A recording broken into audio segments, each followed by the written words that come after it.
Hello dear aspirants, આપ સર્વેનું અમારી YouTube channel game changing સાયકોલોજીમાં હાર્દિક સ્વાગત છે.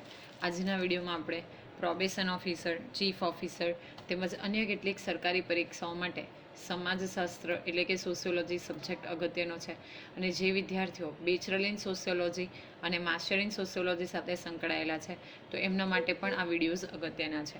અને એ અંતર્ગત આપ સૌ જાણો છો એ પ્રમાણે કે પ્રોબેશન ઓફિસરની જે નવો સિલેબસ ડિક્લેર થયો છે એ અકોર્ડિંગ 33 માર્ક્સ જેટલું વેઇટેજ જે છે આ સબ્જેક્ટને આપવામાં આવ્યું છે.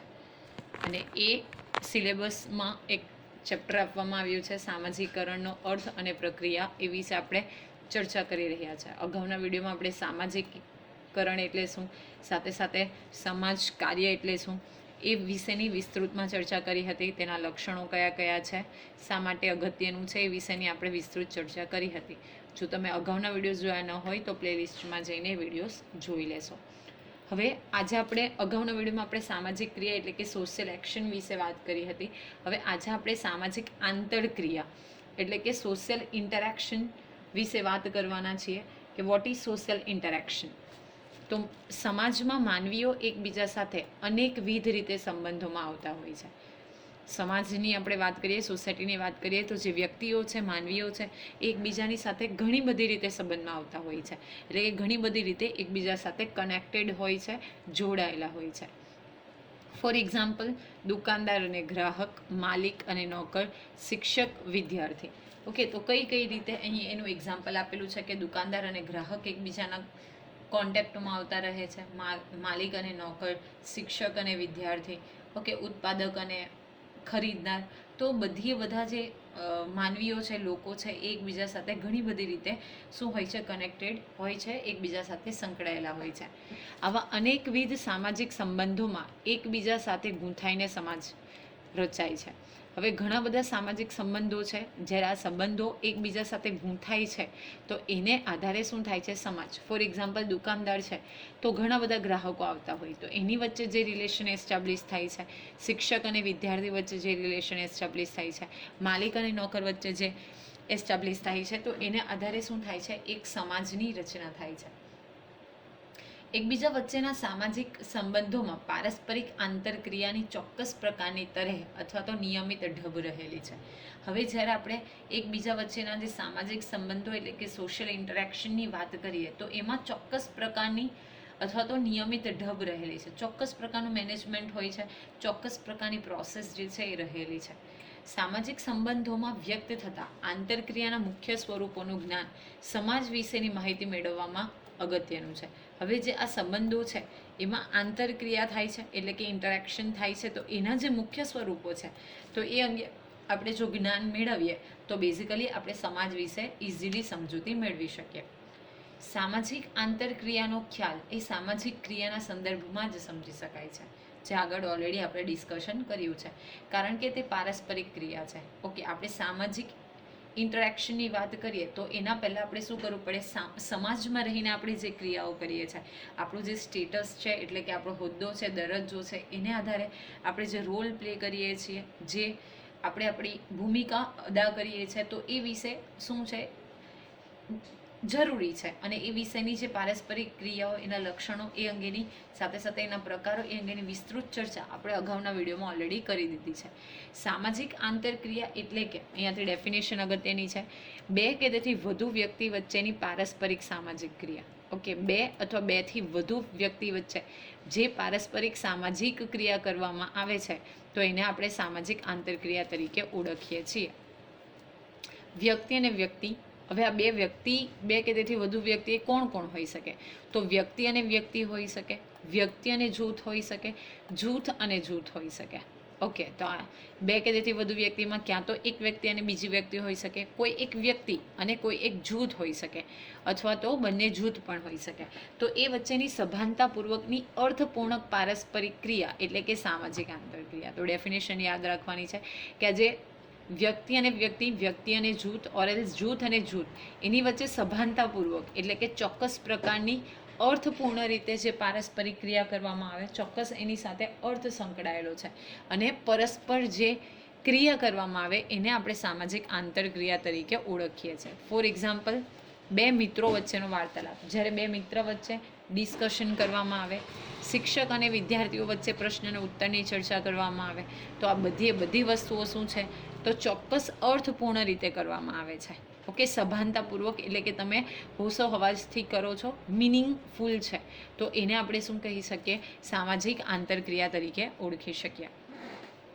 સામાજિક આંતરક્રિયાની સમજૂતી આપતા ડેવિસ જણાવે છે કે આ અગત્યની વ્યાખ્યા છે કે સામાજિક આંતરક્રિયા માટે સંપર્ક જરૂરી છે. અગત્યનું છે કે તમે એકબીજાના કોન્ટેક્ટમાં આવો એ જરૂરી છે, અને સંપર્ક માટે ભૌતિક કે સંવેદન વાહક માધ્યમની જરૂર પડે છે. તો આ પણ જરૂરી છે કે કોઈ ભૌતિક અથવા તો સંવેદના વાહક માધ્યમની જરૂર છે.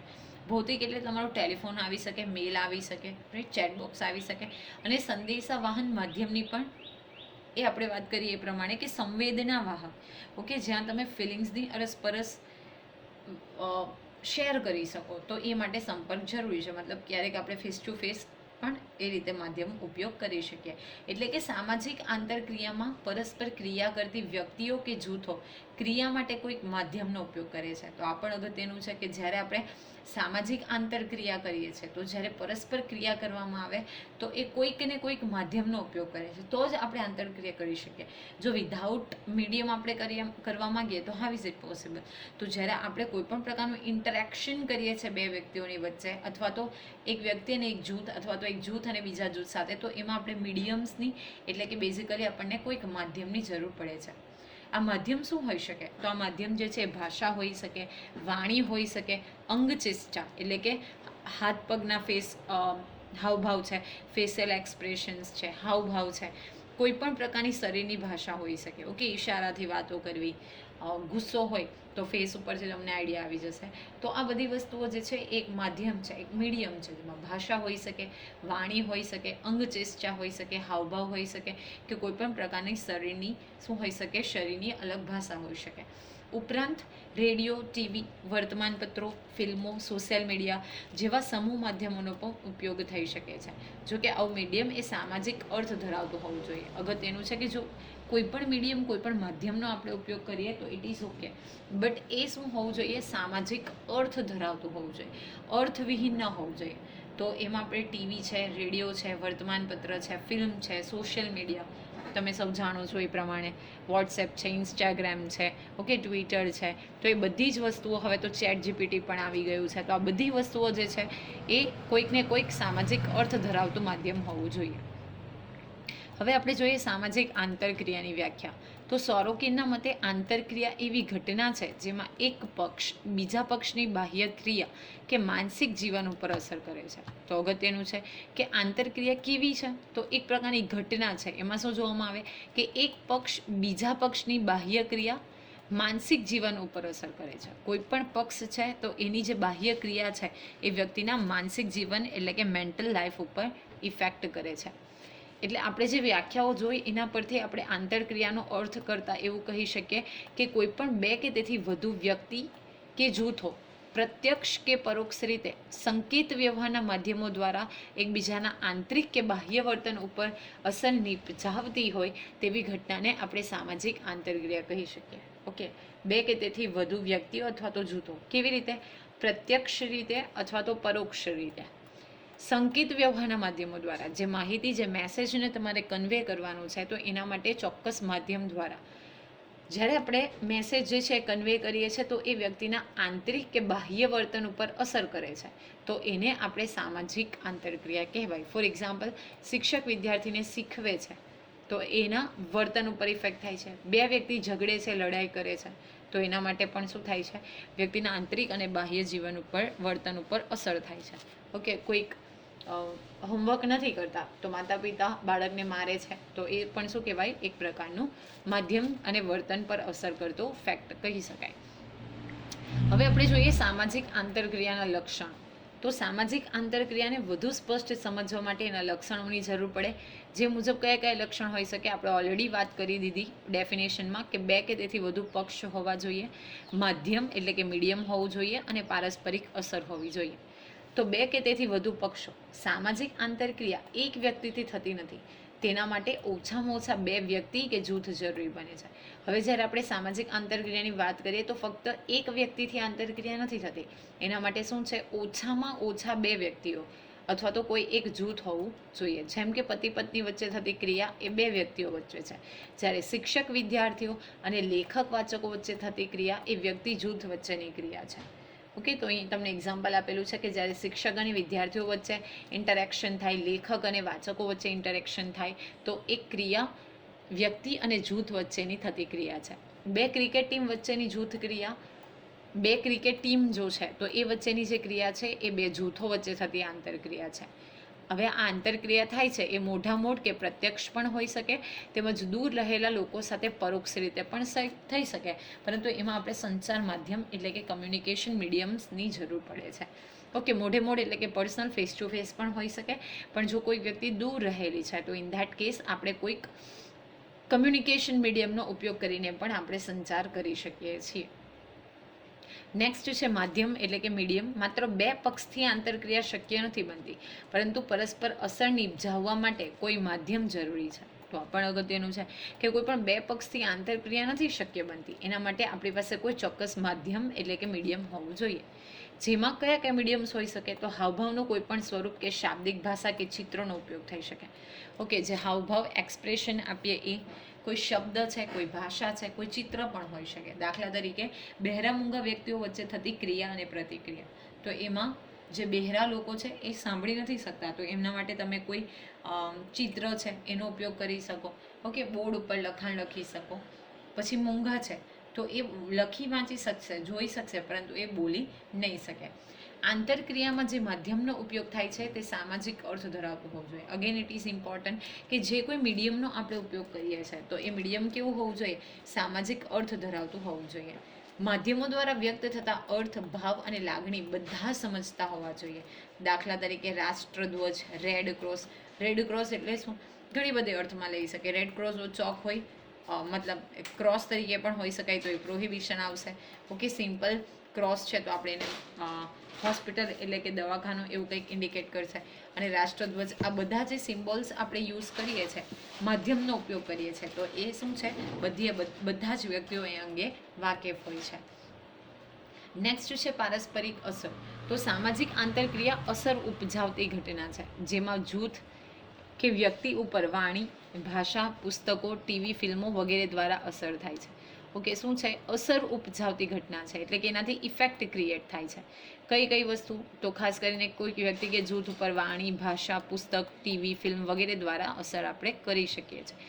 જે બાહ્ય વર્તન સ્વરૂપે હોઈ શકે, તેમજ વલણ, માન્યતા, હિતો, અપેક્ષા જેવી આંતરિક રીતે પણ થતી હોય. તો બાહ્ય રીતે પણ હોઈ શકે, અથવા માનો કે કોઈ એક ફિલ્મ જોઈ તો એને લઈને આપણે એટીટ્યૂડ છે, આપણી જો બિલીફ છે, ઓકે, આપણી જે અપેક્ષા, એક્સપેક્ટેશન છે, એ બધી વસ્તુઓ પણ ચેન્જ થઈ શકે.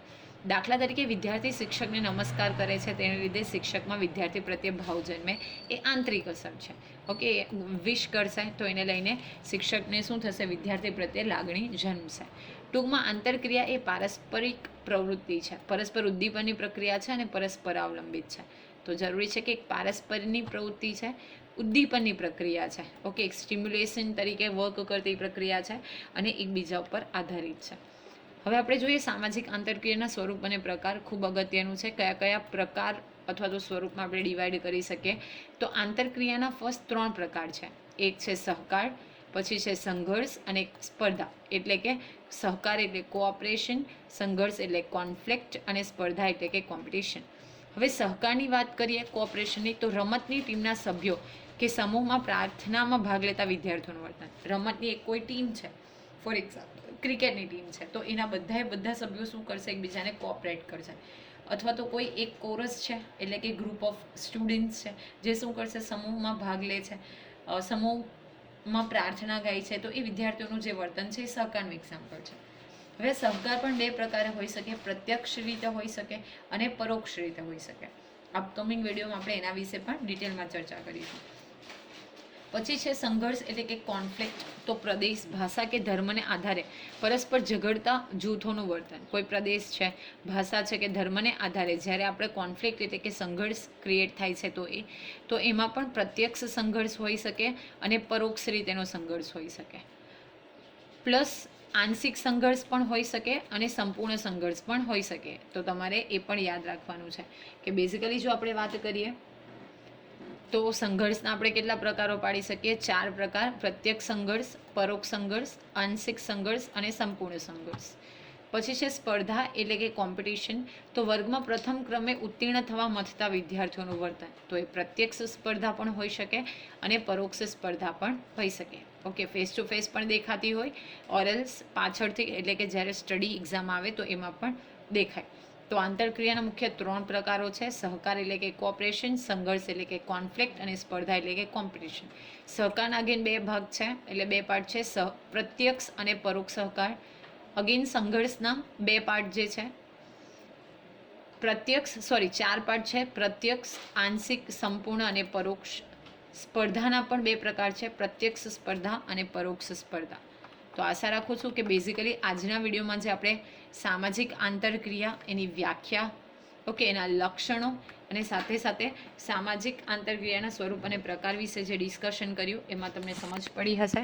તો વિડીયો પસંદ પડે તો વિડીયોને લાઇક કરી અને શેર કરવાનું ભૂલશો નહીં. અને આવા જ વધુ વિડીયોની અપડેટ્સ મેળવવા માટે even you can subscribe our YouTube channel game changing psychology. Thank you for watching the video. Have a nice day.